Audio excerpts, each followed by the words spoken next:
ಅನುದಿನ ಅನುಕ್ಷಣ ಮನೆಯಲ್ಲೂ ಕಲಿಯೋಣ, ಕಲಿಕೆಯ ಹೊಸ ಹಾದಿಯಲ್ಲಿ ಜೊತೆಗೂಡಿ ಹೆಜ್ಜೆಯ ಹಾಕೋಣ, ಸಂತಸದಿ ಕಲಿಯೋಣ ನಮ್ಮ ಹೆಮ್ಮೆಯ ಈ ಕ್ಲಾಸಿನಲ್ಲಿ. Yes sir. Yes teacher. Present ma'am. बिस्मिल्लाहिर्रहमानिर्रहीम। अस्सलामु अलैकुम वरहमतुल्लाहि वबरकातुहू। पिघलना इल्म की खातिर मिसाल शम्मा ज़ेबा है, पिघलना इल्म की खातिर मिसाल शम्मा ज़ेबा है, बग़ैर इसके नहीं पहचान सकते हम खुदा क्या है। यानी इल्म के बग़ैर हम अल्लाह ताला को नहीं पहचान सकते, इसलिए इल्म का हासिल करना ज़रूरी है। जिस तरह शम्मा रोशन होकर दूसरों को उजाला करती देती है, उसी तरह हम भी इल्म हासिल करके जो है दूसरों को उजाला देना चाहिए। मैं समीना निखत, माविन मौलमा, कर्नाटक पब्लिक स्कूल बीदर। दरसी किताब है नौबहार अदब। नौबहार अदब दरसी किताब है, जमात दहम। मज़मून है हमारा उर्दू ज़बान अव्वल। सबक नंबर 14। आज़ाद नज़म हमको आज पढ़ना है। आज़ाद नज़म है सरहदों का जाल, जिसके शायर हैं सुलेमान कुमार। मोहतरम नाज़रीन और अज़ीज़ तलबा व तालिबात, आज की इस ऑनलाइन जमात में आप सबका खैर मक़दम है। बच्चों, पहले हम पिछली क्लास का यादा करते हैं ताकि आपकी याददाश्त ताज़ा हो जाए। ठीक है, आप एक नोटबुक और पेन ले लें और अहम नुकात नोट कर लें। ठीक है, हर मारूज़ी सवालात के 4 जवाबात दर्ज हैं। हर मारूज़ी सवालात के 4 जवाबात दर्ज हैं। मौजूद तरीन जवाब की निशानदही कीजिए। ठीक है, सवाल को बगौर सुनिए आप। हर मारूज़ी सवाल के 4 जवाबात दर्ज हैं। मौजूद तरीन जवाब की निशानदही कीजिए। सवाल नंबर 1 है, आजकल आज़ाद और नसरी नज़में लिखने का चलन। क्या है सवाल? आजकल आज़ाद और नसरी नज़में लिखने का चलन। आपके लिए ऑप्शन देखिए। नंबर 1 है आम है, नंबर 2 ख़ास है, नंबर 3 है ज़रूरत है और नंबर 4 है बेज़रूरत। तो बच्चों, इन चारों में कौन सा जवाब सही है बोलिए? शाबाश, आम है। आम है, इसका जवाब सही है। आजकल आज़ाद और नसरी नज़में लिखने का चलन आम है। ठीक है, सवाल नंबर 2 की तरफ आगे बढ़ेंगे हम। पाबंद नज़्म में मिसरे एकसां होते हैं, जबकि आज़ाद नज़्म में, ऑप्शन देखिए, मिसरे एकसां होते हैं, मिसरे घटते बढ़ते रहते हैं, मिसरे अच्छे होते हैं और नंबर 4 है दक़ीक़ होते हैं।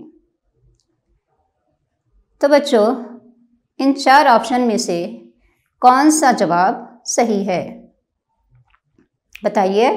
पाबंद नज़्म में मिसरे एकसां होते हैं, जबकि आज़ाद नज़्म में क्या होते हैं? बोलिए, जल्दी बोलिए।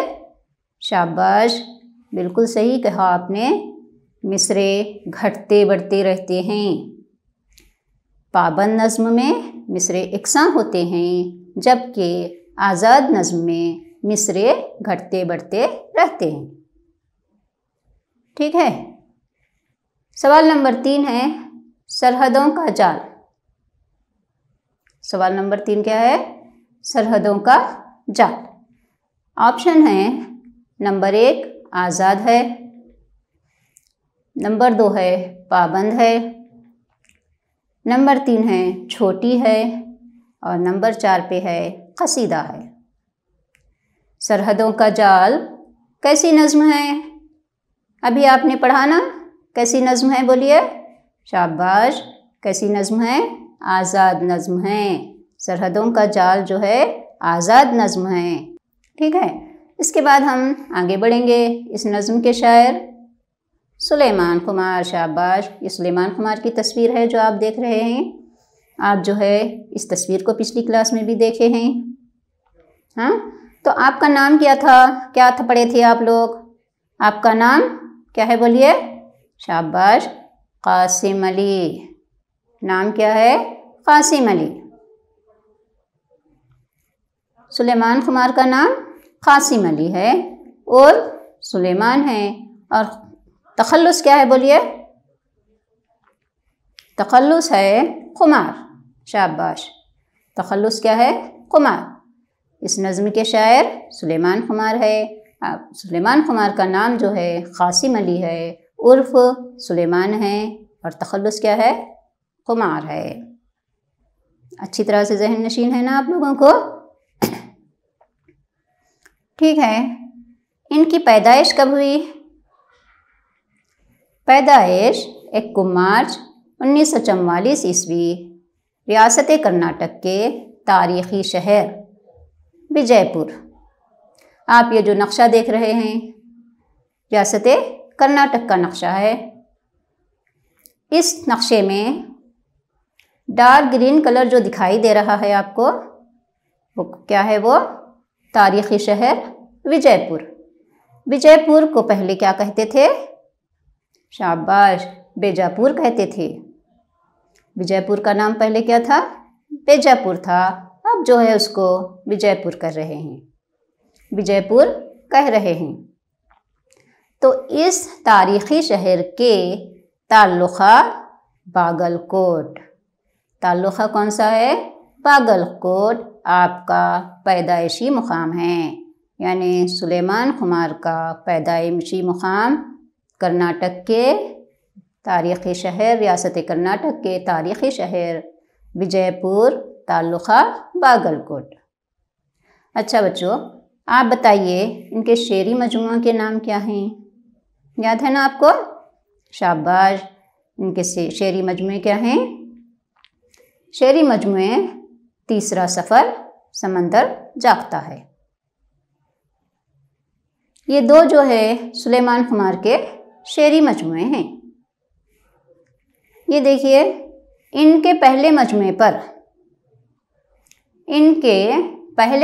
पर कर्नाटक उर्दू एकेडमी ने, इनके पहले मजमूए पर कर्नाटक उर्दू एकेडमी ने इनको इनाम से नवाजा। इनको इनाम मिला। आप लोग पिछली क्लास में देख चुके हैं, इनके कई इनामात हैं, उसकी तस्वीर जो है आप लोग देख चुके हैं। याद आ गया ना? हाँ, बिल्कुल सही, याद आ गया आपको। तो इनके पहले मजमे पर कर्नाटक उर्दू एकेडमी ने इनको इनाम से नवाजा। आज़ाद नज़्म सुलेमान खुमार का शेरी मजमुआ समंदर जागता है। कौन सा है शेरी मजमुआ? समंदर जागता है से ली गई है। इसके बाद जो है इस नज़्म की अशार की तशरीह पर, पहले हिस्से के अशार की तशरीह पर हम सरसरी नज़र डालेंगे। ठीक है। खुदा ने ज़मीं जब बनाई तो उस पर मुल्क की सरहदें नहीं थीं।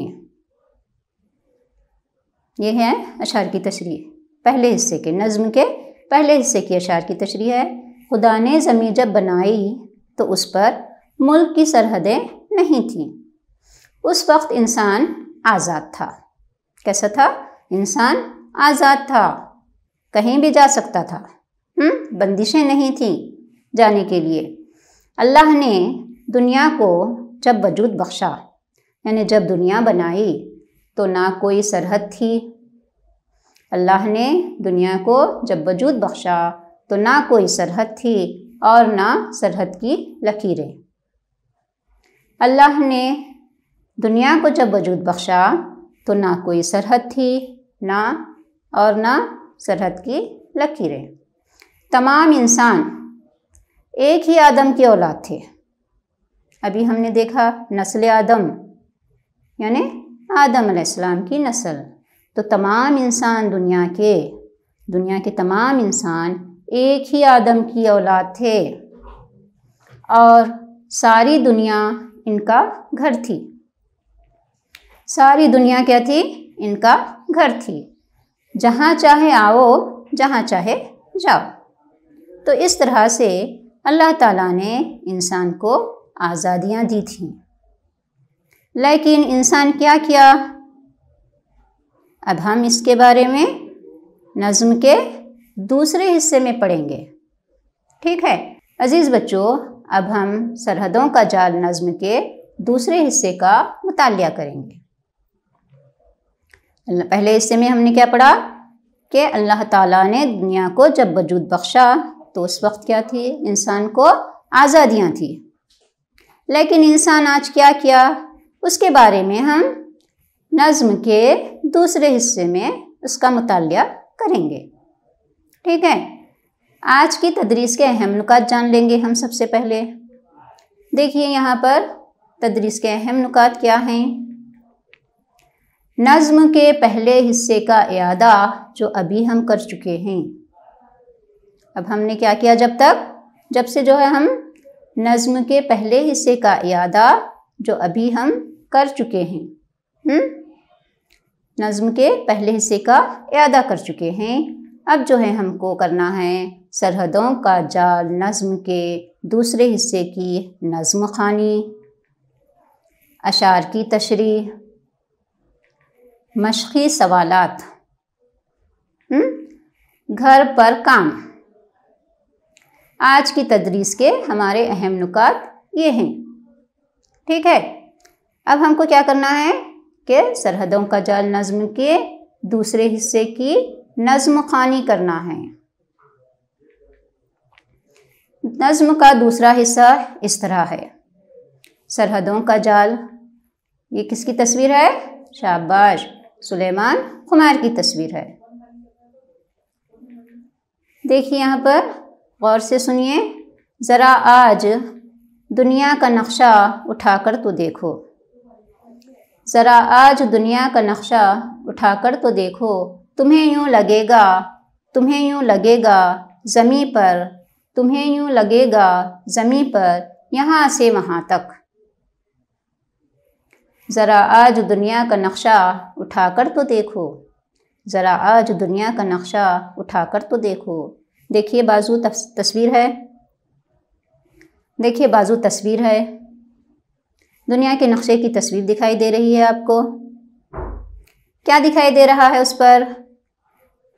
तो शायर क्या कह रहे हैं? तुम्हें यूँ लगेगा ज़मीं पर, यहाँ से वहाँ तक, यहाँ से वहाँ तक कई आड़ी तिरछी लकीरों का एक जाल सा बन गया है।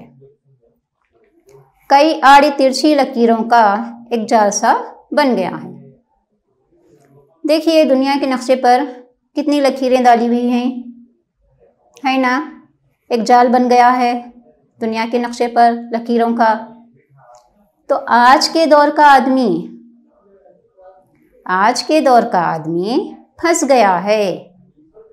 आज के दौर का आदमी फंस गया है खुद अपने ही हाथों बनाए हुए जाल में। शायर सुलेमान कुमार क्या कह रहे हैं कि आज के दौर का आदमी क्या किया? खुद अपने ही हाथों बनाए हुए जाल में फंस गया है। फंस गया है ना? हाँ, तो अब जो है हम इसके अशार की तशरीह देखेंगे, तब पता चलेगा कि शायर सुलेमान खुमार अपनी नज़्म में क्या कहना चाह रहे हैं। उससे पहले जो है आप नज़्म का दूसरा हिस्सा तरन्नुम से सुनिए। जरा आज दुनिया का नक्शा उठा कर तो देखो, जरा आज दुनिया का नक्शा उठा कर तो देखो, तुम्हें यूं लगेगा ज़मीं पर यहाँ से वहाँ तक कई आड़ी तिरछी। तुम्हें यूं लगेगा ज़मीं पर यहाँ से वहाँ तक कई आड़ी तिरछी, कई आड़ी तिरछी लकीरों का एक जाल, लकीरों का एक जाल सा बन गया है। कई आड़ी तिरछी लकीरों का एक जाल सा बन गया है। आज के दौर का आदमी फंस गया है, खुद अपने ही हाथों बनाए हुए जाल में। ठीक है, अभी आपने सरहदों का जाल नज़्म के दूसरे हिस्से का तरन्नुम से समाअत फरमाया। अब जो है हम अशार की तशरीह देखेंगे। अब हम अशार की तशरीह देखेंगे कि शायर सुलेमान खुमार नज़्म के दूसरे हिस्से में क्या कह रहे हैं। ठीक है, शायर सुलेमान खुमार सरहदों का जाल नज़्म में इंसानी इर्तिखा के दौर की तस्वीर कशी करते हुए ये कहते हैं कि दुनिया का नक्शा देखने से तुम्हें पता लगेगा कि ज़मीन पर यहाँ से वहाँ तक, यानी मशरिक़ से मग़रिब, शुमाल से जुनूब तक, हर तरफ कई आड़ी तिरछी लकीरों का जाल बन गया है। आज इंसान अल्लाह ताला की बनाई हुई ज़मीन पर आड़ी तिरछी लकीरें खींचकर खुद अपने ही बनाए हुए जाल में फंस गया है। खुद अपने ही बनाए हुए जाल में फंस गया है। यानी अल्लाह ताला जब दुनिया बनाई उस वक्त लकीरें नहीं थी, सरहद नहीं था, लेकिन इंसान क्या किया, दुनिया पर आड़ी तिरछी लकीरें खींचकर अपने ही बनाए हुए जाल में फंस गया है। मतलब ये कि अल्लाह ताला ने इंसान को आज़ादी दी थी। अल्लाह ताला ने इंसान को आज़ादी दी थी, मगर ख़ुद इंसान ने इस आज़ादी को ख़त्म कर दिया है। ख़ुद इंसान ने इस आज़ादी को ख़त्म कर दिया है और आज ऐसे भंवर में फंस गया है। आज ऐसे भंवर में फंस गया है। ये जो है भंवर की तस्वीर है जो आप देख रहे हैं, यहाँ पर भंवर की तस्वीर है। आज इंसान ऐसे भंवर में फंस गया है जहाँ से निकलना किसी के बस की बात नहीं है। भंवर में फंसने के बाद निकल सकते हैं? नहीं, बहुत मुश्किल है। तो ऐसे भंवर में फंस गया है, किसी के बस, जहाँ से निकलना किसी के बस की बात नहीं है। बच्चों, उम्मीद करती हूँ आपको इस नज़्म के दूसरे हिस्से का मफ़हूम समझ में आ गया होगा। अब आपको जो है कुछ वक्फ़ा दूंगी मैं, आप लोग जो है खामोश मुतालिया कीजिए। खामोश मुतालिए का वक्त अब ख़त्म हुआ। अब हम एक सरगर्मी करते हैं। कौसैन में दिए गए अल्फाज की मदद से, कौसैन में दिए गए अल्फाज की मदद से खाली जगह पुर कीजिए। क्या करना है आपको? कौसैन में दिए गए अल्फाज की मदद से खाली जगह पुर कीजिए। सवाल नंबर 1, ज़रा आज दुनिया का डैश उठा कर तो देखो। ज़रा आज दुनिया का डैश उठा कर तो देखो। क्या उठा कर देखो? जवाब बोलिए। शाबाश, नक्शा उठा कर तो देखो। सवाल नंबर 2 अब आ चुका है आपके सामने। क्या है? कई आड़ी तिरछी डैश का एक जाल सा बन गया है। कई आड़ी तिरछी डैश का एक जाल सा बन गया है। जवाब बोलिए। शाबाश, लकीरों का, लकीरों का एक जाल सा बन गया है। आज के दौर का डैश, आज के दौर का डैश फंस गया है। क्या आना चाहिए?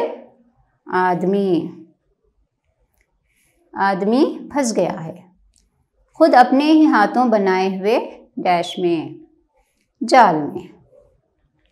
अल्लाह रब्बुल इज़्ज़त ने दुनिया को जब वजूद बख्शा तो इंसान को डैश दी थी, इंसान को शाबाश आज़ादियाँ दी थीं। ठीक है, अब हम जो है मश्की सरगर्मियाँ करेंगे। हमने जो अभी नज़्म पढ़ा उसके ताल्लुक़ से मश्की सरगर्मियाँ करेंगे। मुंदरजा सवालात के जवाबात दीजिए। सवाल नंबर 1 है, दुनिया के नक्शे पर खींची गई लकीरें किस बात का इशारा है? जवाब देखिए, दुनिया के नक्शे पर खींची गई लकीरें इस बात का इशारा हैं कि इंसान खुद उसकी बनाई हुई लकीरों में फंस कर रह गया है। क्या है जवाब? आप पढ़िए एक मर्तबा। शाबाश, आपने बिल्कुल सही पढ़ा। अब इसके बाद हम दूसरा सवाल देखेंगे। सरहदों का जाल नज़्म में शायर क्या कहना चाहता है? आप बोल सकते हैं, बोलिए। ये सवाल जो है बहुत ही इम्पोर्टेंट है, हो सकता है एग्ज़ाम में आएगा। इसको अच्छी तरह से जहन नशीन करिए, इसको अच्छी तरह से जहन नशीन करिए। शाबाश, बिल्कुल सही जवाब दिया आप। सरहदों का जाल नज़्म में शायर ये कहना चाहता है कि अल्लाह रब्बुल इज़्ज़त ने दुनिया को जब वजूद बख्शा तो इंसान को आज़ादियाँ थीं।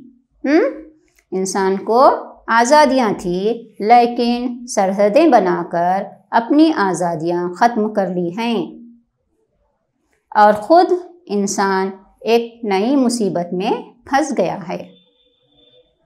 सरहदों का जाल नज़्म में शायर ये कहना चाहता है कि अल्लाह रब्बुल इज़्ज़त ने जब दुनिया को वजूद बख्शा तो इंसान को आज़ादियाँ थी, लेकिन सरहदें बनाकर अपनी आज़ादियाँ ख़त्म कर ली हैं और ख़ुद इंसान एक नई मुसीबत में फंस गया है।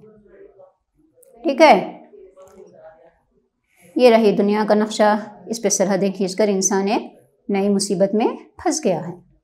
सवाल नंबर 3, नस्ल आदम को अल्लाह ने आज़ादी दी, मगर ज़मीनी लकीरों यानी सरहदों से इसकी ज़िंदगी में क्या तब्दीली आई? हो सकता है ये भी सवाल आ सकता है एग्ज़ाम में, इसको भी अच्छी तरह से जहन नशीन करिए। इसका जवाब बोलिए।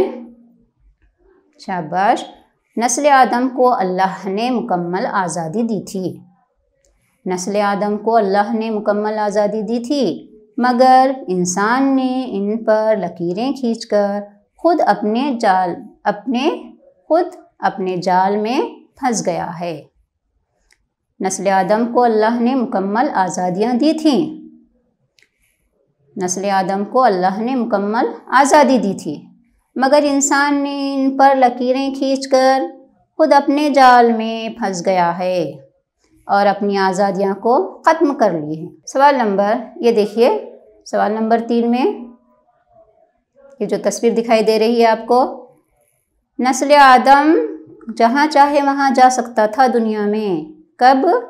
जब अल्लाह ताला ने ज़मीन बनाई थी उस वक्त, लेकिन आज नहीं जा सकता। इस तरह की आज़ादी आज हमको हासिल नहीं है। ठीक है, सवाल नंबर 4 है, सरहदें इंसानी आज़ादी और तरक्की में किस तरह रुकावट बनती हैं? बोलिए जवाब।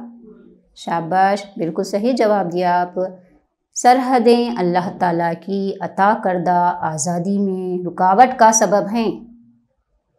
सरहदें अल्लाह की अता करदा आज़ादी में रुकावट का सबब हैं। हम सब खुदा का कुंबा और एक बाप की औलाद यानी आदम अलैहिस्सलाम की औलाद हैं। लकीरें खींचकर इनकी आज़ादियाँ ख़त्म करना, समझ रहे हैं ना आप? लकीरें खींचकर इनकी आज़ादियाँ ख़त्म करना इंसानियत की खुशहाली और तरक्की में रुकावट का सबब बनी हुई हैं। इंसानियत की खुशहाली और तरक्की में रुकावट का सबब बनी हुई हैं, क्योंकि अब इंसान अपनी खुशी से हर जगह घूम फिर नहीं सकता। अच्छी तरह जहन नशीन करिए, जवाब को अपनी कॉपी में नोट कर लीजिए। ठीक है, सवाल नंबर 5 है, मुल्क की सरहदों में बटे आदमी की बेबसी को शायर ने किस तरह बयान किया है? देखिए, शायर कहता है, आज इंसान रुए ज़मीन पर आड़ी तिरछी लकीरें खींचकर सारी इंसानियत को ख़त्म कर दिया है। और इंसान अपने ही गुनाहों की सज़ा भुगत रहा है।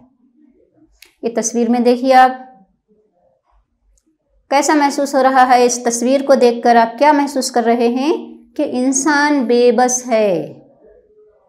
कैसा है इंसान? बेबस है।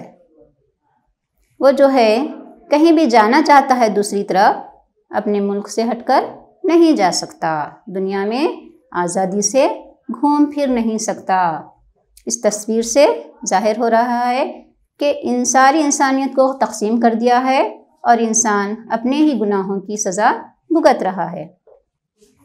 कौसैन में दिए गए अल्फाज के मुतरादिफात जुमलों में तलाश कीजिए। कौसैन में अल्फाज हैं आलम, ज़मीन, मुल्क, घर, दौर। इसको जो है आप मुतरादिफात में तलाश करना है। नंबर 1 है इस ओहद के लोग बड़े जालिम हैं। इस ओहद के लोग बड़े जालिम हैं, यानी ओहद का मुतरादिफ दौर। शाबाश, सही जवाब दिया आपने। ओहद का मुतरादिफ क्या है? दौर है। नंबर 2 है कुर्रे अर्ज़ पर ख़तरा मंडला रहा है। कुर्रे अर्ज़ पर ख़तरा मंडला रहा है। यहाँ पर आपको कुर्रे अर्ज़ का मुतरादिफ तलाश करना है। कुर्रे अर्ज़ का मुतरादिफ क्या होगा? कौसैन में देखिए। शाबाश, कुर्रे अर्ज़ का मुतरादिफ है ज़मीन। ठीक है। सवाल नंबर 3, सिपाही वतन की सरहदों की हिफाजत करते हैं। सिपाही वतन की सरहदों की हिफाजत करते हैं। यहाँ पर आपको जो है वतन का मुतरादिफ बताना है। वतन का मुतरादिफ क्या होगा? बोलिए। मुल्क। शाबाश, वतन का मुतरादिफ है मुल्क। नंबर 4 है खाने काबा खुदा का मस्कन है। यहाँ पर आपको मस्कन का मुतरादिफ बताना है। क्या होगा? शाबाश, मस्कन का मुतरादिफ है घर। नंबर 5 है दोनों जहां का मालिक खुदा है। इस जुमले में मालिक का मुतरादिफ, शाबाश, मालिक का मुतरादिफ आका है। दोनों जहां का मालिक खुदा है। इस जुमले में मालिक का मुतरादिफ क्या है? आका है। इसके बाद आपको घर का काम दिया जाएगा। इन अल्फाज को जुमलों में इस्तेमाल कीजिए। ठीक है। आपको मैं जुमले दूंगी चंद, उन अल्फाज को जुमलों में इस्तेमाल करके आप अपने उस्ताद मोहतरम को बताइए। नक्शा, सरहद, उफ़ुक़। नक्शा, सरहद, उफ़ुक़, मस्कन, जाल और दौर। ये 6 अल्फाज हैं। इसको जुमलों में इस्तेमाल कीजिए। और एक सवाल है आपके लिए, सरहदों का जाल नज़्म का खुलासा अपने अल्फाज में लिखिए। ठीक है। इसका खुलासा आप कहाँ से लेंगे? मैं आपको जो अशार की तशरीह बताई हूँ, वो दोनों नज़्म के दोनों हिस्सों की अशार की तशरीह को लेकर एक जगह लिखिए और ये बन जाएगा आपका नज़्म का खुलासा। तो आपको इसको पढ़ने में आसानी होगी। जब ये दोनों हिस्सों का खुलासा एक जगह लिख लेंगे तो नज़्म का खुलासा बन जाएगा और इसको एक इम्तिहान में लिख सकते हैं हम।